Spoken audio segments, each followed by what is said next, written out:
¿Cómo están? Muy buenas noches. Estas dos últimas semanas fueron muy movidas para nosotros, para el mundo político. Y realmente uno de los grupos que se mantuvo cauto en lo que está dando a conocer acerca de su posición es Colorado Añetete.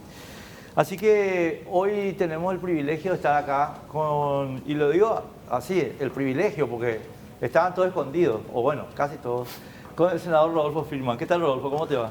Hola Enrique, muy buenas noches para vos, para toda la teleaudiencia. Gracias por estar con nosotros. A las órdenes Bueno, siempre. Rodolfo, discúlpame, yo no quiero ser maleducado contigo, pero empiezo. Prisioneros de Cartes, pero así es la cosa.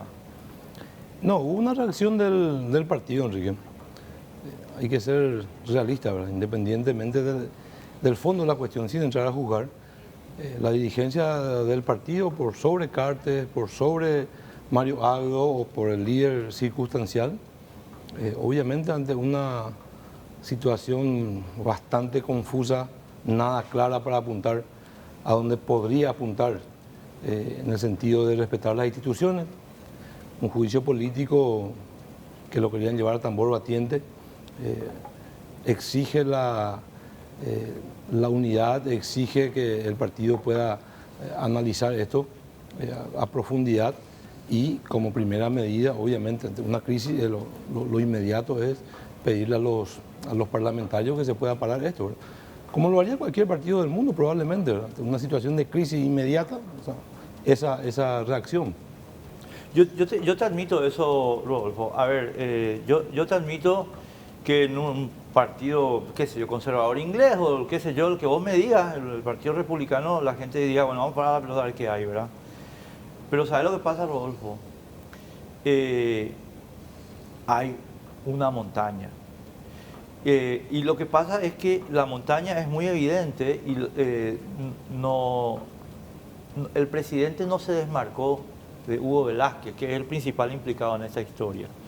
Entonces la gente que estaba con la posición, yo personalmente, que lo dije vía Twitter, en redes sociales y aquí en el canal y compañía, que estábamos con la idea de que se tiene que ir primero el vicepresidente, nos quedamos sin insumos. ¿Por qué? Porque el presidente apareció protegiéndole al tipo que está haciendo este desastre, ¿verdad? Entonces ahí se complica más la cosa. Yo entiendo tu posición, Enrique, y la valoro mucho. Y estoy convencido de que hay un sector muy importante de la prensa y un sector de la ciudadanía que quiere de alguna manera una claridad y busca la verdad. Que a todos nos puede doler, a todos nos duelen los paraguayos. Pero no hay que olvidar que hay un sector muy importante que quiere desestabilizar, y tu interés genuino y de muchos ciudadanos no es el interés de otros que estamos en el Parlamento, que sí que van por la cabeza del presidente a como dé lugar. Entonces, ahí estamos en una ensalada, digamos, de cosas, porque creo que el mote que se quiere poner de vendepatria o de entreguistas no lo quiere llevar nadie, absolutamente. Queremos llegar a la verdad verdadera de esto, como dijo el presidente de la República, desde su persona, que paguen las consecuencias los responsables, el presidente, el vicepresidente, un senador o un ministro, o quien tenga una participación directa. Pero estamos en un escenario bastante complejo. Por un lado, reitero, parte de la prensa crítica, de investigación, que nosotros valoramos muchísimo, que tiene un interés real.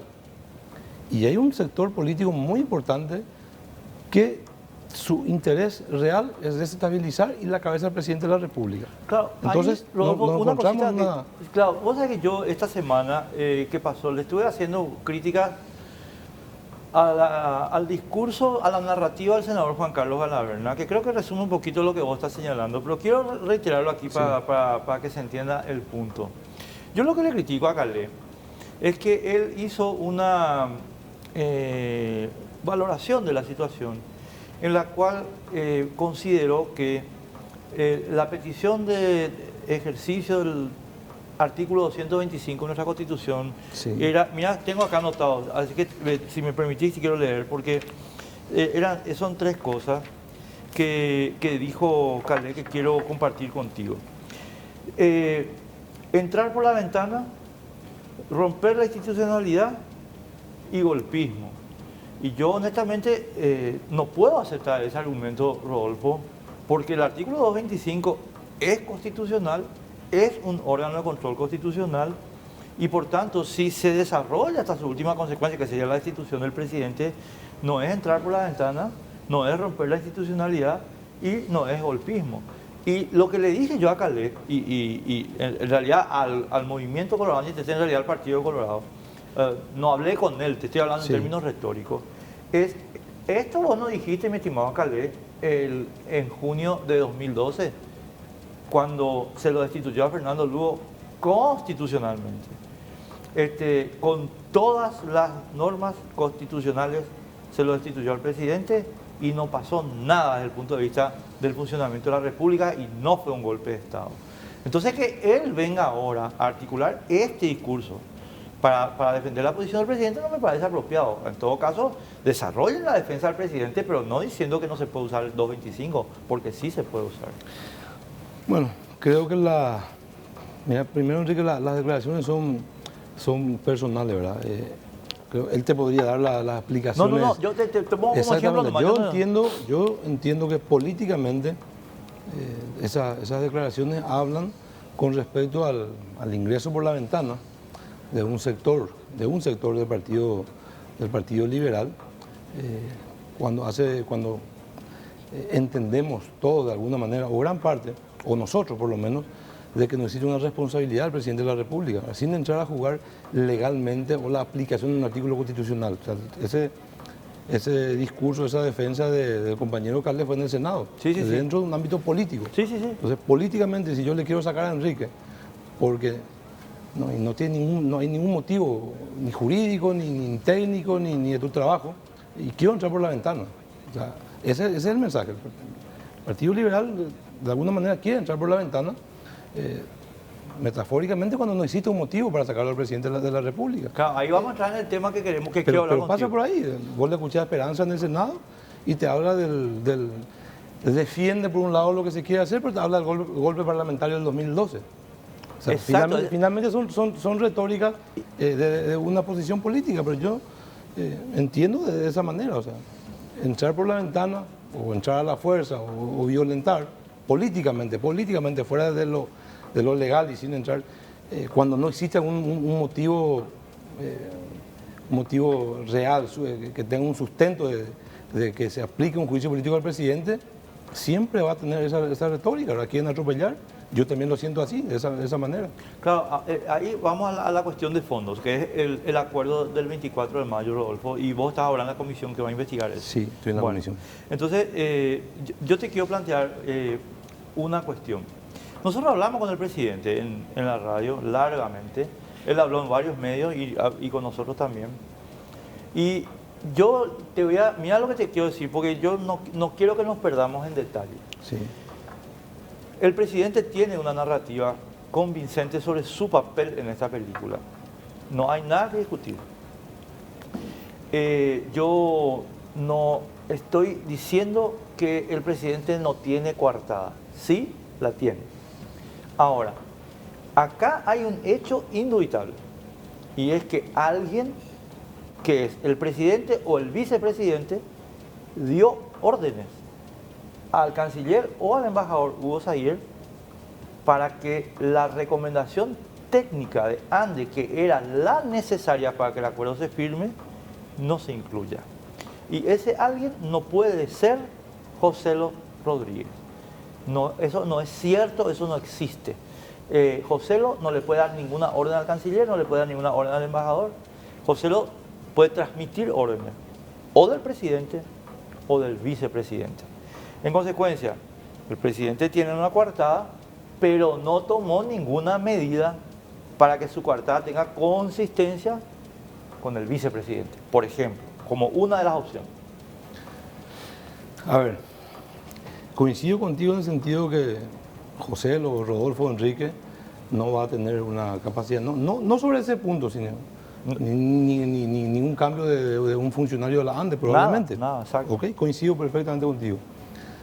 Donde creo que no coincidimos, Enrique, es con respecto a nosotros queremos saber quién dio la orden para que, y ahí hay un juego de palabras, ¿verdad?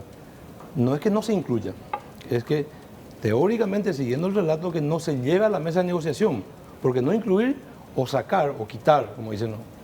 Es como que ya estaba el contrato, 10 puntos, y vino alguien y sacó el punto. O sea, lo que no llegó nunca es a la mesa de negociación.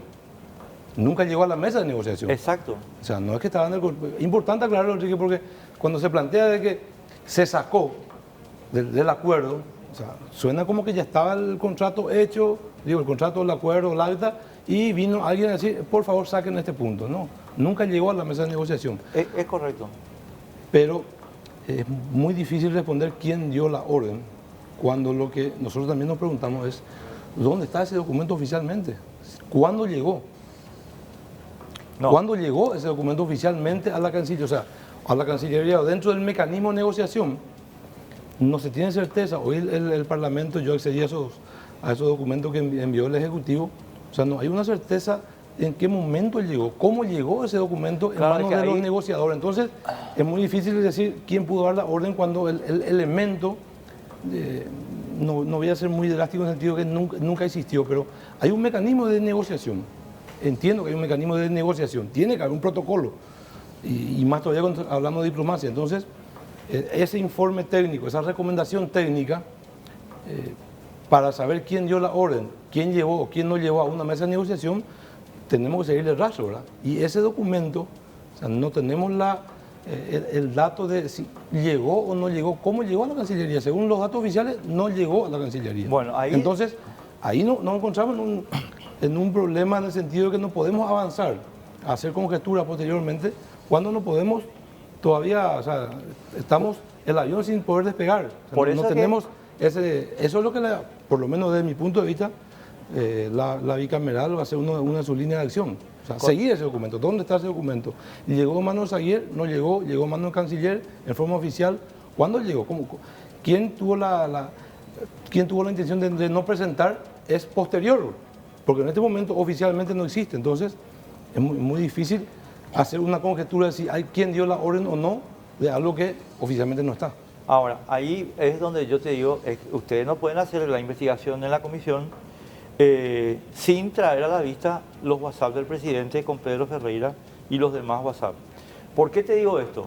Porque yendo al punto que vos estás señalando, que es el ayuda a memoria que se entregó a Hugo Zaguier el día 23 de mayo, que tiene las especificaciones técnicas que pedía antes.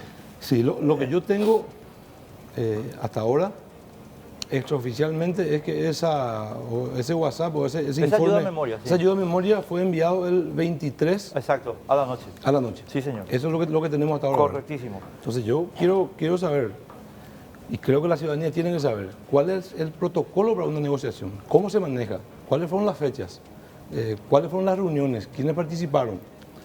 Porque si no, hasta ya daría una opinión casi determinante, y no la quiero hacer porque quiero ser responsable de decir, a mí me parece, si voy a tomar solamente el WhatsApp de Pedro Ferreira, el 23 a la noche, 12 horas antes, 16 horas antes, no importa, de una negociación, yo le restaría bastante seriedad, por lo menos, al procedimiento. A no ser que eso esté atado a todas unas conversaciones, reuniones, presentaciones que tenemos que investigar desde la comisión. Ahora, por eso yo te digo, vos sabés que nuestro grupo publicó los WhatsApp del presidente. Sí. Y los WhatsApp del presidente con Pedro. Posterior al 24. No, los WhatsApp comienzan el 14 de febrero. Y ahí es donde yo quiero señalarte, Rodolfo, porque la comisión yo creo que va a tener... La pregunta que voy a hacer es la pregunta clave. Sí. ¿En qué momento aparece ese documento? La ayuda a memoria que Pedro Ferreira le envía a Hugo Zaguier y que después le pide personalmente al presidente la inclusión. El día 24. Así mismo. Sí. El día que ya se estaba firmando el documento. Exacto. Mira, te quiero, si me permitís, tengo acá dos cositas anotadas, no te voy a hacer perder mucho tiempo. El intercambio de WhatsApp al que nosotros tuvimos acceso, no sé si hay otros, ¿verdad? Pero de lo que se publicó el 14 de febrero. Y en ese WhatsApp primero del 14 de febrero, ya hay una línea clarísima de Pedro Ferreira sobre qué él le está recomendando al presidente de la República. El 5 de marzo le especifica concretamente qué es lo que está pidiendo la ANDE. El 12 de marzo, Marito, le pide, el presidente de la República le pide al presidente Andes que no exponga la diferencia resultante del memo técnico. Por tanto, el presidente el 12 de marzo estaba en pleno conocimiento del memo técnico. El 23 de mayo hay otra comunicación del presidente donde le dice: Pedro, hay que ser flexible en esta negociación. ¿A dónde yo quiero llegar? Porque ¿cuál es la coartada del presidente en este hilo? El presidente nos dijo a nosotros en ABC Cardinal: es correcto esto, pero yo tomé la decisión de decantarme por la posición que me planteaba Sánchez Tillería en nombre de la Itaipú y de la Cancillería. Tenía las dos, el presidente admite que tenía las dos posiciones, en la ayuda de memoria de Pedro y la posición de la Cancillería representada por Sánchez Tillería, que es director técnico de Itaipú, y el presidente nos dijo que en un momento dado X se decantó por la de Sánchez Tillería. ¿Por qué? Porque el canciller le dijo que estaba correcto. Y entonces le dijo a Pedro: baja tu posición, papá, porque yo ya tomé mi decisión. Ese es el cronograma. Entonces, ahí, mi querido Rodolfo, vos no podés decir que el presidente no estaba en conocimiento de este papel. O sea, no vos, no Rodolfo Freeman. Sí. No se puede decir que el presidente no estaba en conocimiento, porque sí estaba. El presidente estaba en conocimiento de las negociaciones y de todo lo que se venía llevando adelante. Pero ahí volvemos al mismo punto, valga la redundancia, con respecto al famoso punto 6. O sea, hay que hacer todo el seguimiento, Enrique, en forma oficial, de en qué momento estuvo en la mesa de negociación, si estuvo. O sea, te voy a facilitar, espera, porque yo quiero que yo leí los WhatsApp, estuve leyendo. Espera, yo te quiero facilitar a vos llegar al punto central de nuestra conversación, sí. Nomás. Yo entiendo tu discurso. No solo lo entiendo, me parece totalmente respetable, no estoy discutiendo eso. Pero si me permitís plantearte el hilo, sí. Porque quiero llegar al punto central nomás. Okay. A mi modo de ver, el papel que no está y que sí compromete, si no aparece, la responsabilidad del presidente para un juicio político, no es luego este memo. Este memo le condena a Hugo Velázquez. El memo de Pedro Ferreira a Hugo Zayel Caballero le condena a Hugo Velázquez. Pero el presidente tiene que mostrar qué documento le dio a la Cancillería para respaldar la posición de Sánchez Tillería. Y eso no hizo todavía el presidente. Entonces, ¿cómo yo voy a pensar que él tomó una decisión documentada con un protocolo si él no presentó esos papeles? Tenemos que ver toda esa documentación y tenemos que ver el protocolo, Enrique. Coincido contigo, donde creo que no podemos llevar adelante, mira el punto que estamos discutiendo, o sea, no sabemos con certeza.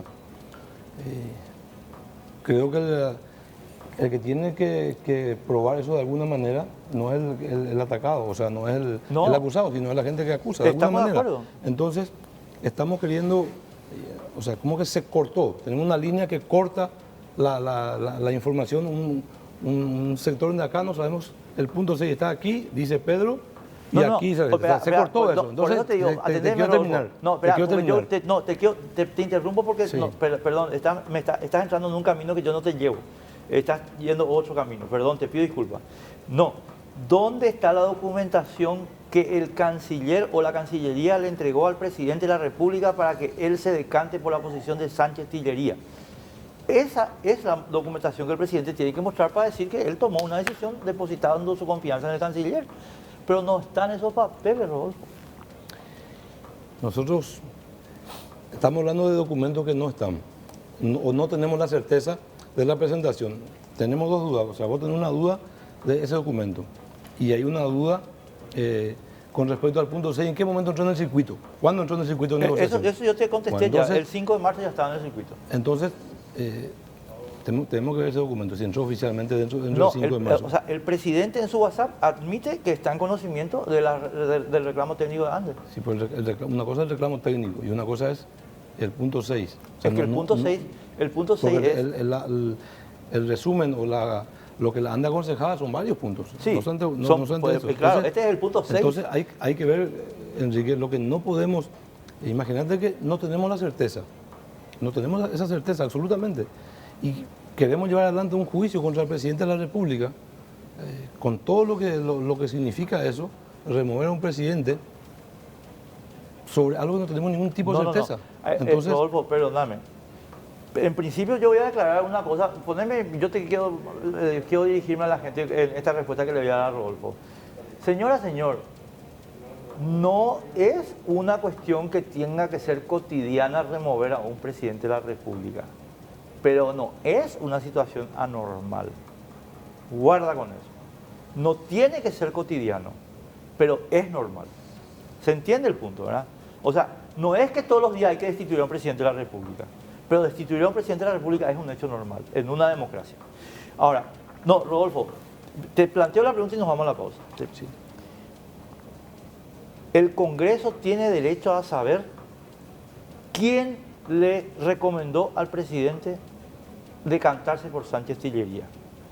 Porque si no hay una demostración de que efectivamente la Cancillería le dijo que era la posición correcta, y eso es lo que el presidente nos dijo a nosotros y a ustedes también, supongo, sí, entonces él está en problema. Esa es una cuestión para mí demasiado clara.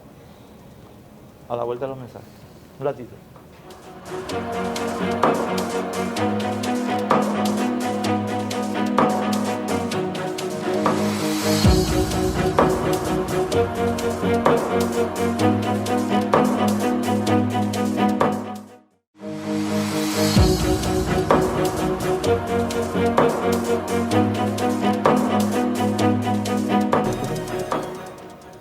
Bueno, seguimos acá con Rodolfo Friedman. Le dejé una preguntita en el aire en el bloque anterior, Rodolfo, todo el tiempo que quieras. No, nosotros no tenemos esa confirmación.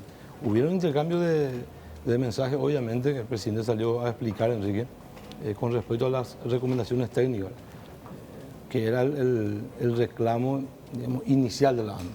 Obviamente, defendiendo esa posición técnica con respecto a la compra de potencia y de otros puntos, ¿verdad? Pero no la información de que el punto 6, reitero, volvemos a lo mismo, ¿verdad? O sea, el hilo del punto 6, nosotros no tenemos la confirmación. A la gente, Rodolfo, porque nosotros estamos, el 5 de marzo, estamos hablando nosotros como si todo el mundo supiera. Y si me permitís un segundito para poner. Claro.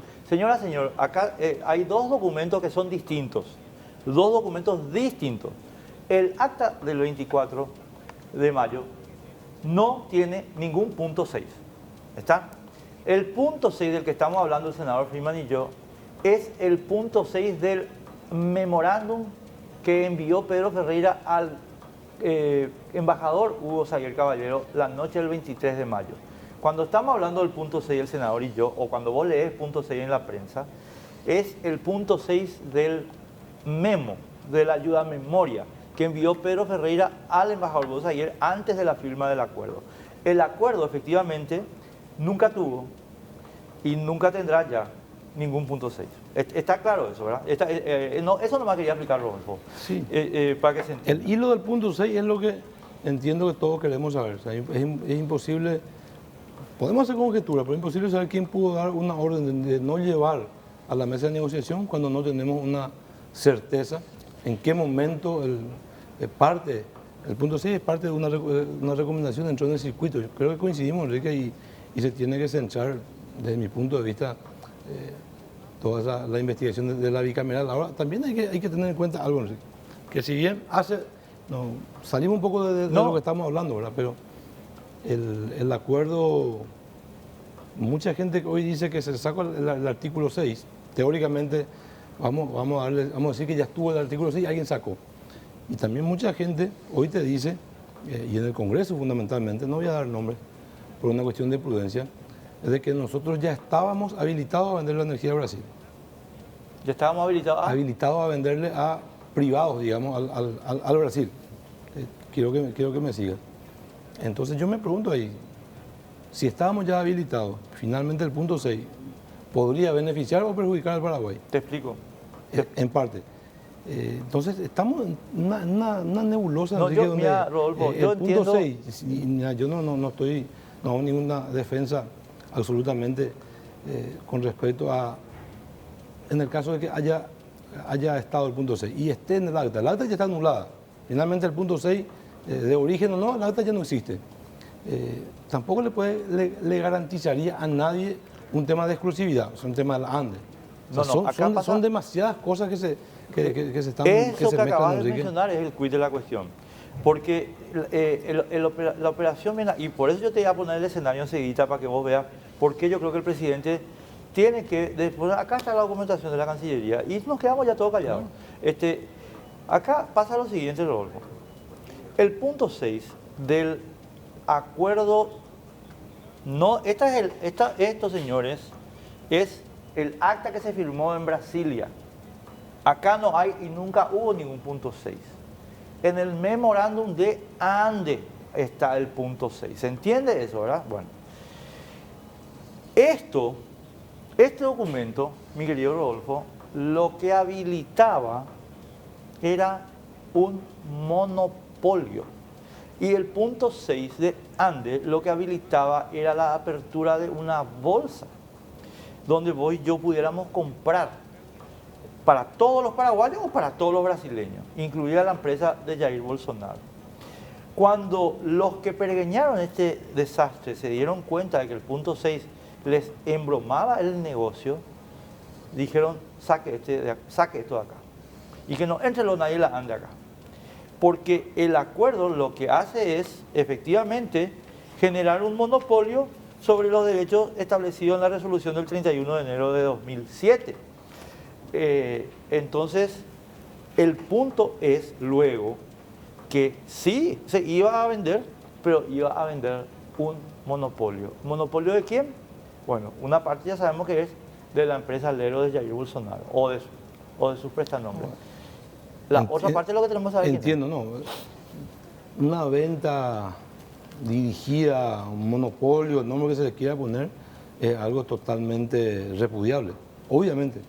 Ahora, yo no creo, Enrique, en general, que un acta que hoy ya no existe, que está anulada, en el punto que sea, en la letra que sea, en la palabra que sea, pueda significar un monopolio, no solamente de energía, en cualquier otra circunstancia. Es muy difícil, un acta es un acuerdo marco todavía, ni siquiera el contrato, pueda significar un monopolio, o sea, hacer un pensamiento que se quiera apuntar hacia ahí, podría ser, pero muy difícil. No, atendeme bien. Estamos hablando de números en general. No, es que el negocio es fantástico, Rodolfo, porque ¿qué hace el acta? El acta habilita una operación. Pero ¿qué falta en este acta para que el acta se perfeccione, digamos? Un contrato. Y esta acta habilita que en el contrato se establezca una venta monopólica. Ese es el problema. El problema, y eso estaba totalmente impedido en el memorándum de Ande. Entonces, cuando los que estaban haciendo esto se dan cuenta del problema generado por el memorándum de Ande, en ese momento anulan eso. Es más, yo no creo que la anulación haya sido el 23. El 23 fue la intervención desesperada de José Lo y todo el equipo, porque ya le estaban diciendo al presidente desde el 5 de marzo que la operación tenía que hacerse en esos términos. Desde el 5 de marzo. Entonces, ¿qué yo le pido? Yo, ciudadano Juan Pérez, le pide al presidente de la República, señor presidente, usted tiene derecho a confiar en su canciller. No es discutible, eso está en la Constitución. Por tanto, usted a lo mejor no necesita irse al juicio político. Pero, para no irse al juicio político, usted tiene que mostrar los papeles mediante los cuales la Cancillería sí tomó esta decisión. Y esos papeles no están apareciendo, Rodolfo. Porque el presidente dice, el presidente asume, sí, yo confié en la Cancillería y yo confié en el dictamen de Sánchez Sillería. El presidente dice eso, pero tiene que mostrar los papeles para que le digan, ah, bueno, el canciller se queda a la cárcel. Sí. No, más que lo que dice es lo que ocurrió. O sea, lo que ocurrió es lo que relató exactamente el presidente de la República. Te decía por eso, Enrique, o sea, nosotros hacemos yo entiendo que esto es muy complejo y finalmente hace parte de un todo, pero mezclamos bastante las cosas en el sentido de uno del tema de José Lo y todo lo que ocurrió, el famoso José Lo, y un tema de la responsabilidad del presidente de la República. Exacto, totalmente de acuerdo. Donde para nosotros no existe ningún tipo de grado de responsabilidad ni indicios con respecto a la actuación del presidente de la República. Parece que es como que también de repente ya nos olvidamos, ¿verdad? ¿Cuál fue la primera medida administrativa tomada por el presidente de la República? Las medidas correctas. La medida correcta. Sí, señor. Que lo haría cualquier presidente serio y responsable. Totalmente ante la duda, porque realmente hoy tenemos una duda. Toma una decisión. Es 100%, porque yo empecé diciéndote que todo eso es correcto, y empecé diciéndote que el presidente tiene una narrativa correcta y una coartada. Ahora, viste, en un juicio, ¿verdad? En un juicio, cuando un acusado tiene una coartada, ¿qué trabajo tiene que hacer el fiscal? Tiene que atacar la coartada, a ver si la coartada tiene consistencia, ¿verdad? ¿Estuviste o no estuviste en la casa del asesinato? ¿A qué hora saliste? ¿A qué hora entraste? ¿Con quién estuviste? ¿Quién te vio? Atacar la coartada, ¿verdad? Bueno, ese es nuestro trabajo. Es la verdad verdadera del presidente de la República, de lo que ocurrió. Él nunca escondió, nunca se negó. Es más, hay un dato también, no menor, desde mi punto de vista, muy importante. Cuando ya ocurre todo esto, cuando ya se filtraron toda esa información, el denunciante, que es Pedro Ferreira, estuvo en el Palacio el día lunes. Sí. 3 horas. O sea, ¿te parece que después de denunciar todo eso, Pedro se vaya a juntar con los entrevistas? Porque estuve hablando con el presidente de la República en buenos términos. Entonces son señales, son señales políticas con respecto a la no participación del presidente. Yo no creo que Pedro Ferreira hoy se vaya a querer compartir un café, digamos, no sé, con Sánchez Tillería. Pero Ferreira está compartiendo, sacando las cosas, pero por ejemplo le llaman al consejo asesor a Richard, no al senador, a Héctor, le llaman a Ayala Cumple, y ambos defendieron el acuerdo. Entonces vos le decís, Pedro, vení asesorando sobre esto, buenísima señal, pero ese mismo día le pusiste a 2 defensores acérrimos del acuerdo en la comisión. La comisión es amplia. Una comisión que va a negociar o que va a asesorar el negociado de todo lo que es ITIPU, no puede no haber sectores críticos de izquierda o de derecha o gente que defienda o no defienda una posible negociación. Lo más saludable es que estén gente de todos los sectores, yo creo. No simplemente porque hoy pueda tener una posición técnica. Muchos técnicos tienen una posición favorable hacia el acta que hoy ya no existe, con respecto técnicamente a la contratación de potencia. Entonces, desde mi punto de vista... Vos viste lo que publicó ABC el viernes. El viernes ABC publicó documentación de la Cancillería brasileña, mostrando que esa acta es un acto de traición. ¿En qué sentido? Esa acta responde 6 de las 7 exigencias de Brasil a satisfacción de Brasil. No es ya. Entonces, yo lo que te quiero decir nomás sobre las señales, porque estamos hablando de las señales. Sí. Muy buena señal la de Pedro, pero muy mala señal la de todos, señores. ¿Sabes por qué? Porque es cierto, yo coincido contigo y creo que todo el país coincide. En la comisión tienen que estar todos los sectores de derecha, izquierda, críticos, centro, arriba, abajo, norte, sur. Todos. Menos los agentes de Brasil. Los agentes de Brasil no tienen derecho a estar ahí. Totalmente, coincidimos. Bueno, Ayala Cumple y Richard afuera. Disculpame. No, a mí no me consta eso, Enrique, yo no... ¿Cómo no? Sí defendieron el acta. Pero no solamente ellos dos, hay mucha gente, muchos técnicos. Yo le escuché a muchos técnicos por fuera del punto 6 o no, técnicamente el acta con respecto a la contratación de potencia, hay mucha gente, muchos técnicos que defienden. Es que la contratación de potencia es atendeme, Pedro. Olvídate de la contratación de potencia. Pedro, te digo, qué loco estoy, Rodolfo. Olvídate de eso, porque yo creo que con eso quieren sacarnos de foco. El punto es, Rodolfo, te dije Pedro muchas veces, ¿verdad? No, una sola vez. Una vez, bueno. No. El punto es, acá hay el manejo del embalse y la venta de la energía. Punto. Esos son los elementos de la traición. Que no nos vengan con historias. O sea, habemos algunos que tratamos de entender el problema y ya no nos pueden joder. Nos van a joder con ABC, o sea, pero hay 2 centros ahí. ¿Quién iba a manejar embalse? Brasil. ¿Quién iba a comprar energía? Brasil. Chicos, traición a la patria. No hay vuelta que darle. Entonces, el que defiende eso no tiene derecho a estar. No, vaya a estar en la comisión brasileña, no en la paraguaya. Traición a la patria es un tema muy amplio y muy general. Desde nuestro punto de vista no existe ninguna responsabilidad de traición a la patria del presidente de la República. Y, No. aquí se engloba todo. O sea, No, aquí, no, Rodolfo, yo te aquí estoy se tratando engloba. de hablar con precisión. Sí. Yo por eso te dije, no voy a discutir tu argumento porque tu argumento es correcto, jurídicamente hablando. Yo no te estoy discutiendo eso.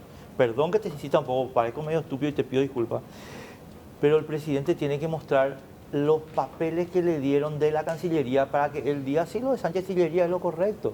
Tiene que mostrar esos papeles. Porque yo te voy a decir lo que está pasando acá, Rodolfo. Perdóname que te haga este contexto. ¿Por qué está Alcide Jiménez con Castiglioni como asesor de la Cancillería? Porque Alcide Jiménez y Castiglioni tienen o no tienen asuntos en común. ¿Por qué estaba Sánchez Sillería con Alcide Jiménez? ¿Por qué Alcide Jiménez fue el reemplazante del equipo negociador de Ande en la gestión de la Cancillería si el Tratado de Itaipú ordena que sea Ande? ¿Qué negocio tiene Alcide Jiménez con Luis Castiglioni? Espera más. Y el presidente tiene otro problema, y es Félix Ugarte, su hijastro, se reunió con Eduardo Bolsonaro, parte de la empresa Leros. El presidente me dijo a mí, al aire, un cardinal, que esa fue una reunión social. Y yo te acepto que puede ser una reunión social, si presentas los documentos. Pero no presentaste, pues. Entonces, hey, ¿qué es esta sociedad Castiglioni, Alcide Jiménez? ¿Y qué es esta sociedad Félix Ugarte, Eduardo Bolsonaro? Si estas dos sociedades no son explicadas, hay responsabilidad del presidente, porque quiere decir que tomó decisiones lesivas para el interés nacional en base a una argumentación que es de negocio, no del interés nacional. Yo te voy a hablar de lo que yo conozco, Enrique. Yo no tengo, no sé cuáles podrían ser los negocios que tiene el ingeniero Castiglioni con el señor Jiménez, que no lo conozco, así que no quiero hablar. En ámbito privado, no tengo esa... No es privado. No tengo esa información, no quiero hablar de lo que no conozco. Sí, el tratado habla cuando las partes, o sea, cuando el equipo técnico, la ANDA o la Electrobras no llegan a un acuerdo, tienen que subir a un nivel diplomático. Eso entendemos todos. Sí, señor. Y es lo que ocurrió. No, hay un detalle. El tratado exige la conformidad de Andes. Claro, por la supuesto. parte paraguaya tiene que tener la conformidad de Andes. Claro, el contrato finalmente tiene que firmar la ANDE. Exacto. De un acta que ya no existe. No, correcto. Y el contrato tampoco, mucho menos, ¿verdad? Pero digo, el tratado habla de que no se ponen de acuerdo, tiene que ir a las altas partes para que puedan negociar un acta marco y después bajar nuevamente eso al área técnica ya para la firma del contrato correspondiente, que es el documento correcto que obliga a las partes, ¿verdad? Ya el cumplimiento en sí es lo que diga el texto de ese contrato. Dentro del procedimiento se llevó en forma correcta, dentro del procedimiento. No, porque ahí te voy a... El procedimiento. Hace varios días estoy yo mencionando lo que te voy a mencionar ahora, pero para que sepan, o sea, porque yo no sé, Luis, yo quiero hablar con Luis Castiglioni porque no, honestamente a mí no me cierran algunas partes de la película. Luis Castiglioni le dijo el jueves a Pablo Rubín en Radio Ñandutí que él dio 3 órdenes con respecto a esta negociación, que la compra de energía garantizada no represente un aumento de la tarifa, que Paraguay tenga la libre disponibilidad de la energía adicional para venderla al mercado brasileño y que las cosas se hagan de forma de ley. Las 3 órdenes que supuestamente Castiglioni le dio a Hugo Saguier fueron desobedecidas por Hugo Saguier, porque el acuerdo incumple las 3 normas. Entonces, el canciller, o una de dos, o su sistema de control es una despensa, un almacén, o el canciller está hablando para encubrir. Porque las dos cosas no son verdaderas, lo que se firmó y lo que dijo.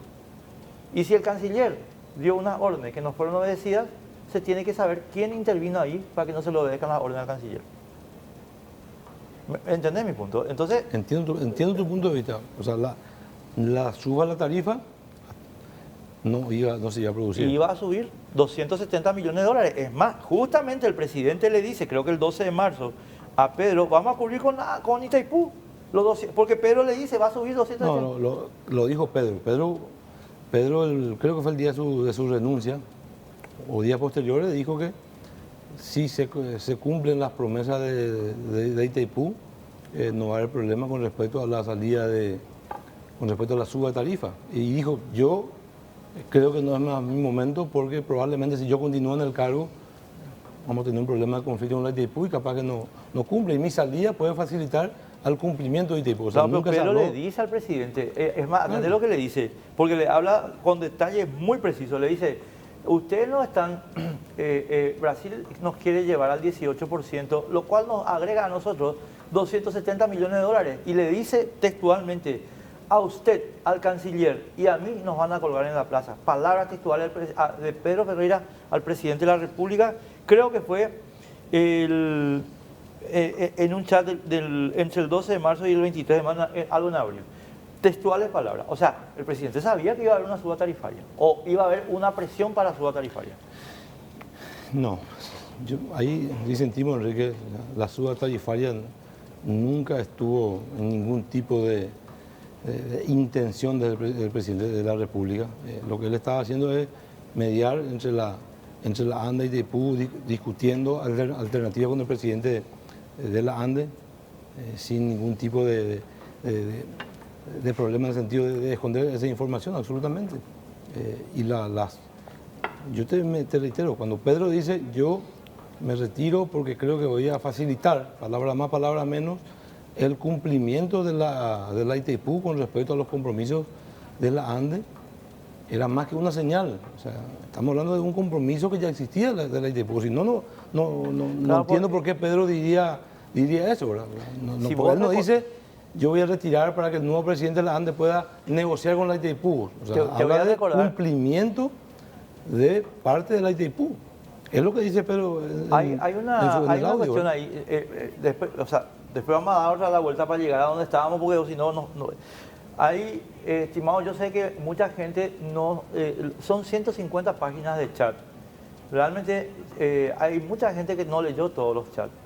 Y yo entiendo eso. Están disponibles en ABC Digital las 150 páginas de chat de la conversación entre el presidente y Pedro Ferreira, si ustedes quieren interiorizarse. Ahora, el presidente en el famoso discurso de Pillos y Peajeros, ¿qué dice?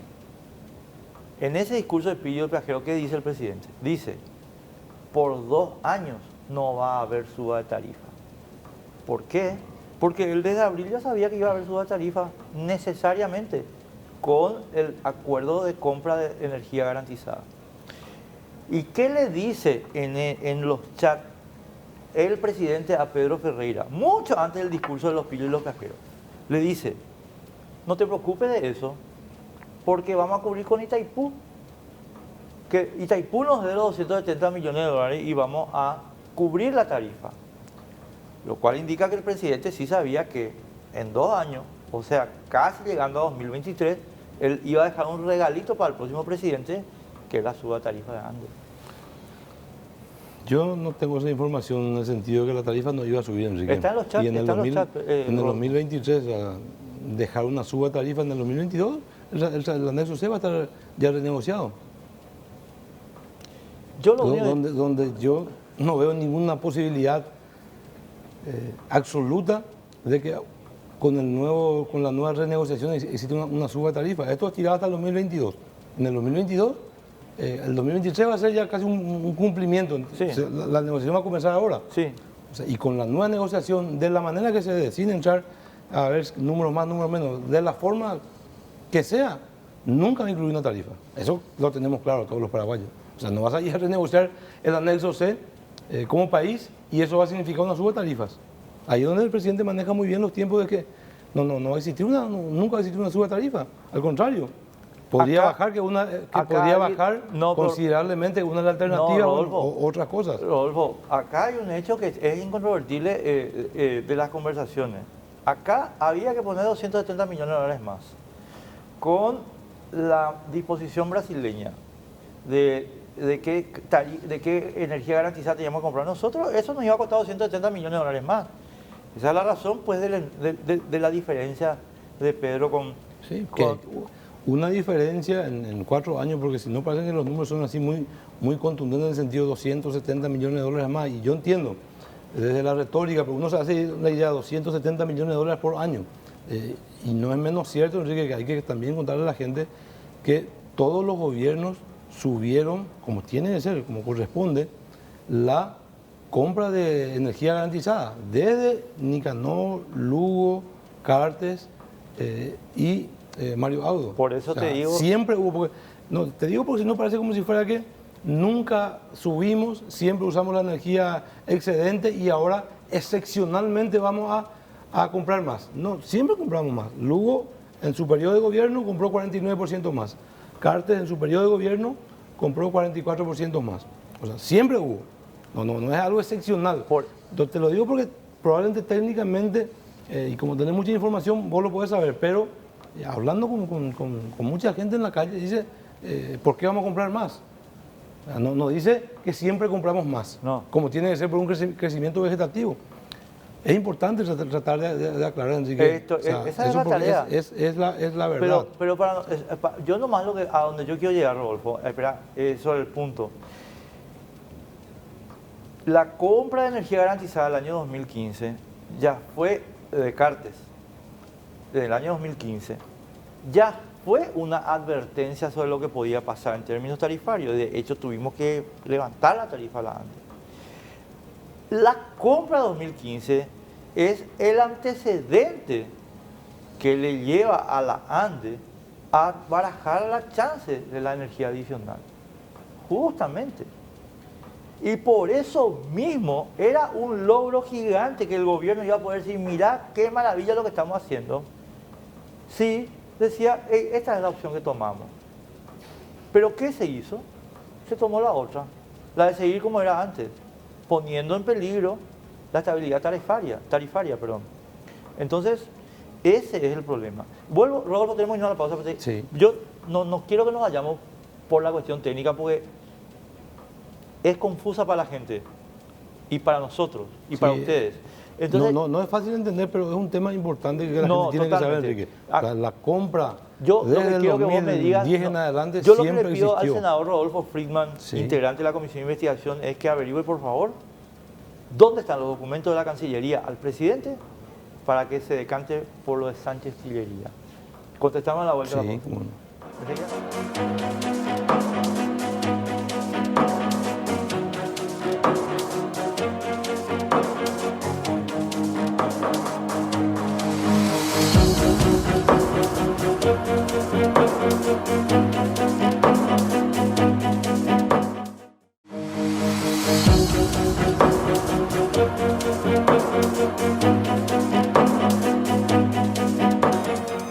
Bueno, ¿cuántos minutos nos quedan, señores de la producción?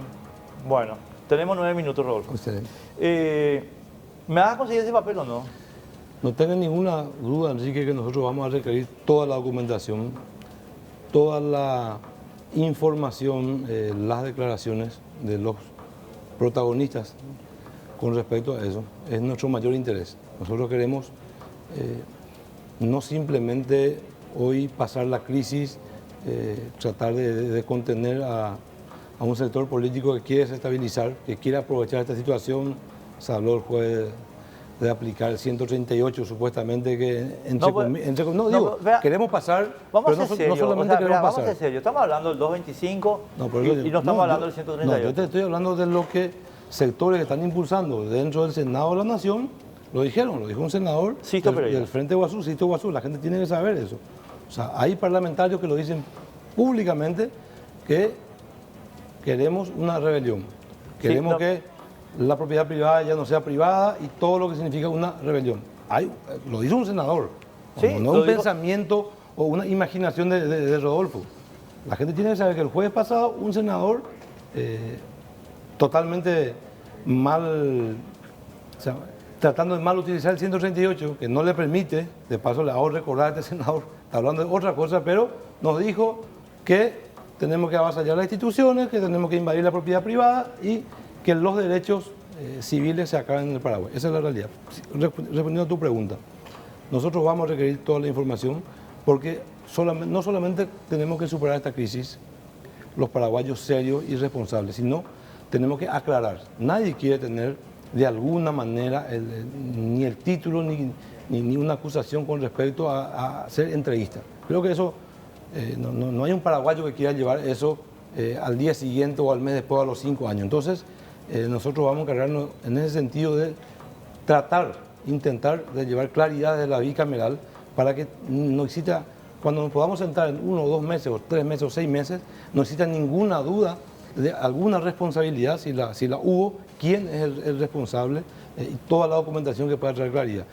Porque es una cuestión de tiempo, Enrique. O sea, no solamente es una cuestión de superar la crisis, que creo que los paraguayos serios y responsables lo vamos a superar, sino al día siguiente, al día después. Cuestión de forma que te quiero preguntar sobre la comisión, sin salirnos del tema juicio político, cuestión de forma. ¿Esa documentación que ustedes van a requerir incluye los chats? Va a incluir todo lo que signifique atribución de la bicameral. Va a incluir todo. Para llegar a la verdad verdadera, tiene que incluirse todo lo que esté dentro de las atribuciones de una bicameral, categóricamente. No te puedo hacer una respuesta puntual con respecto a eso, porque si bien acabo de decir... No me vaya a decir los fiscales que están investigando el mismo acuerdo, que dicen, no, el teléfono del vicepresidente en realidad tiene muchas cosas privadas, por eso no vamos a... ¿Qué te pasa, loco? Espera un momento. No, nosotros tenemos que requerir la información hasta dónde vayan las atribuciones de una bicameral, porque no tenemos ninguna intención de tratar de esconder nada, de esconderle a nadie, al contrario. Ahora, queremos que, te reitero, Enrique, si Rodolfo finalmente es responsable, hablo entre comillas, de un tema, queremos que sepa que es Rodolfo, no que pague la consecuencia Enrique ni el canal de lo que hace Rodolfo. Ahí es donde no queremos llegar. Bueno. Por una cuestión de principio, por una cuestión también del futuro del país, no simplemente pasar la crisis de los paraguayos serios. Ahora te voy a decir última cosa de mi parte, eso ya es un reclamo ciudadano. Rodolfo Friedman, compañero de lucha, te voy a decir una cosa. Con Horacio Cartes no se puede negociar con Brasil, papá. Discúlpame, el negocio de Cartes es la venta de cigarrillos en Brasil y por tanto se supedita el interés nacional paraguayo en Itaipú por mantener ese negocio. Así que la coalición que le está sosteniendo al presidente, vos me decís no está preso el presidente, yo te digo que sí está preso. ¿Por qué? Porque el presidente no tiene las manos libres para hacer lo que hay que hacer con Brasil.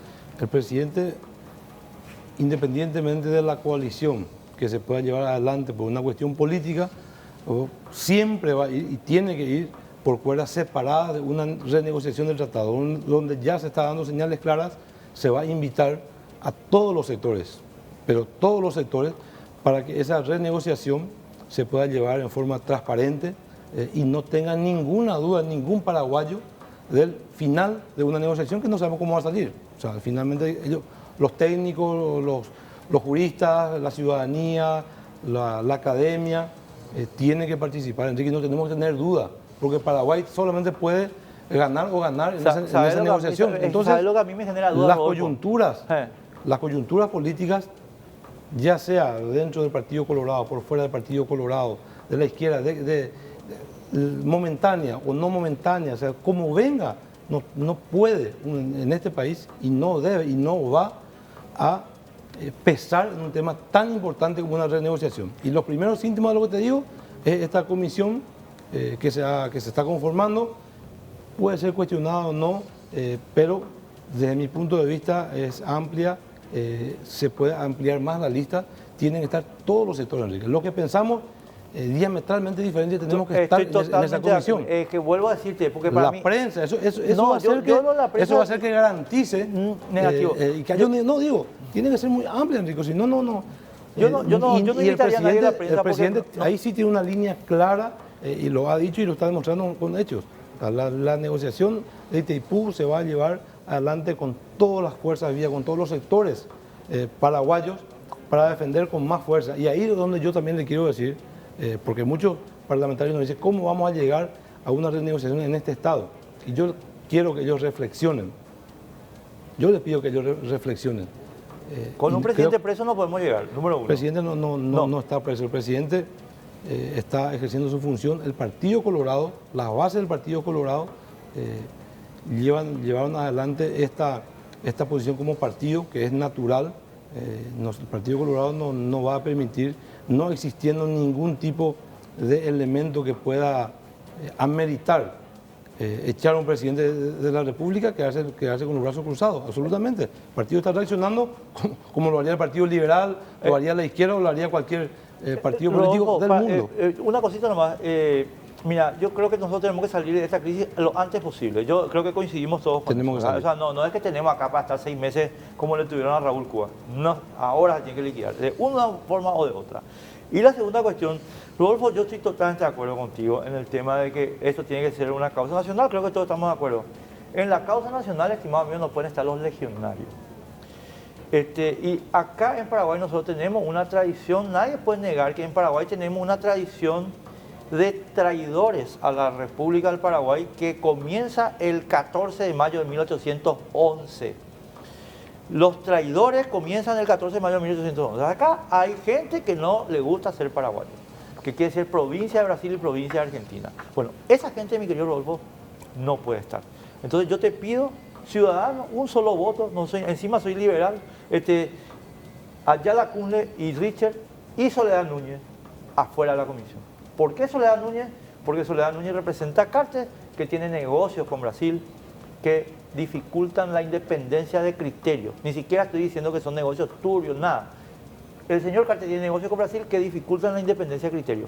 Por tanto, esa señora no debería estar. Perdóname que te diga, pero no puede estar. No, yo entiendo tu posición, Enrique, y todos tenemos una posición con respecto a esto. Coincidimos en muchos puntos, en algunos no, donde creo que vamos a coincidir todos que tiene que ser una causa nacional. Para que sea una causa nacional, nosotros no podemos seguir en este estado de crisis, tenemos que superarla de la manera más seria y responsable. No existen, desde mi punto de vista, argumentos para enjuiciar, para tumbar un gobierno en este momento del presidente, pero el vicepresidente sí se tiene de la República, y tiene que ser una causa nacional.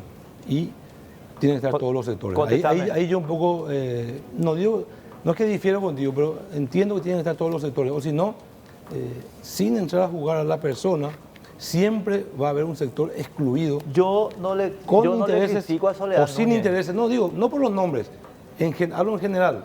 Si existe algún sector, ya sea por la derecha que le pueda tener un relacionamiento más fluido con el Brasil, o por la izquierda, que puedan ser enemigos acérrimos del gobierno brasilero, tienen que estar todos en la mesa de negociación. Tienen que, de alguna manera, en ese acuerdo tienen que estar todos los sectores, porque es lo mismo que va a ser complicado, pero si no, no sé, la Rodolfo, legitimidad de la renegociación iba a tener defectos, va a tener fisuras. No sé, es lo mismo que me digas, perdón, Rodolfo, no es que ya nos tenemos que ir, pero es lo mismo que me digas, no sabes que el mariscal López en realidad se equivocó porque tenía que haberle incluido en el comando militar a los generales de la Legión Paraguaya. ¿Para qué? ¿Para negociar la rendición? Negativo. Eso no tiene que estar. Son puntos de vista, por eso decía, son puntos de vista. En general, no en particular, la comisión asesora tiene que ser amplia, participativa y tiene que llevar una tranquilidad a todos los ciudadanos que finalmente el ganar va a ser posible en esa renegociación y Paraguay va a salir mucho mejor posicionado de lo que estamos, de los críticos con respecto a la renegociación. Rodolfo, nos tenemos que ir. Muchísimas gracias por estar con nosotros. Mira, simplemente te quiero agradecer en serio, personalmente, por esta gentileza de poner la cara, ¿verdad? Por una situación que está bastante complicada. Nosotros nos vemos el domingo que viene, que la pasen bien. Chau.